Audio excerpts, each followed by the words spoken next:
ఈ నెల 27వ తారీఖు జరగబోయే ఎమ్మెల్సీ పట్టభద్రుల ఎమ్మెల్సీ ఉప ఎన్నికలో మన కాంగ్రెస్ పార్టీ అభ్యర్థిగా సమాజ సేవకుడు నిస్వార్థ నాయకుడు తీన్మార్ మల్లన్న గారికి టికెట్లు కేటాయించడం జరిగింది.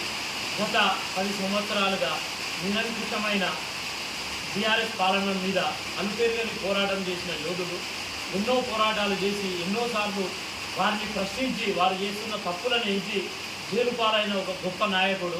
కాబట్టి నిరంతరం ప్రజల పక్షాన ఉండి రైతులు, విద్యార్థులు ఎవరికి ఏ నష్టం జరిగినా మొట్టమొదటిగా స్పందించే ఒక నాయకుడు, గొప్ప నాయకుడు తీన్మార్ మల్లన్న గారు. అటువంటి నాయకుడికి 27వ తారీఖు జరగబోయే ఉప ఎన్నికల్లో మొదటి ప్రాధాన్యత ఓటేసి భారీ మెజార్టీతో గెలిపించాలని కాంగ్రెస్ పార్టీ శ్రేణులందరూ అవిశ్రాంతంగా కష్టపడి మల్లన్న గారికి భారీ మెజార్టీని ఇచ్చి పెద్దల సభకు పంపించాలని కోరుకుంటున్నాను. ప్రతి ఒక్క సమస్యను ఆయన గొంతు వినిపించారు. మెయిన్గా టీఆర్ఎస్ ప్రభుత్వం పడగొట్టడంలో ఆయన ఒక ముఖ్య పాత్ర పోషించారు ఆయన గొంతు ద్వారా. అలాంటి ప్రశ్నించే గొంతుకు మరి 27వ తారీఖు నాడు ఒక పరీక్ష ఉంది.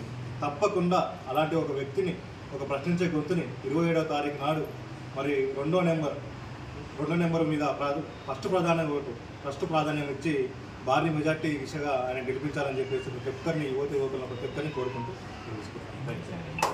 27వ తారీఖు జరగబోయే ఎమ్మెల్సీ ఎన్నికలలో ప్రశ్నించే గొంతుగా ప్రజా సమస్యలపై అలుపెరుగని పోరాటం చేసిన యోధుడు తీన్మార్ మల్లన్న గారికి మొదటి ప్రాధాన్యత ఓటేసి భారీ మెజార్టీతో గెలిపించాలని ములుగు జిల్లా కాంగ్రెస్ పార్టీ పక్షాన అందరినీ, పట్టభద్రులందరినీ, ప్రతి ఒక్కరిని వేడుకోవడం జరుగుతున్నది.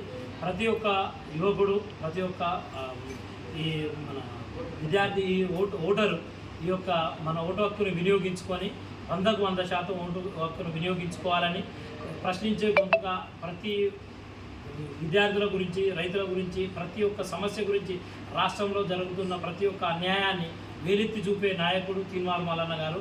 అటువంటి మల్లన్న గారు కాంగ్రెస్ పార్టీ అభ్యర్థిగా ఈ ఉప ఎన్నికల్లో ఉన్నారు. కావున ఆయనకు భారీ మెజార్టీ ఇచ్చి శాసనసభ మండలికి పంపాలని ప్రతి ఒక్కరిని కోరుకోవడం జరుగుతుంది.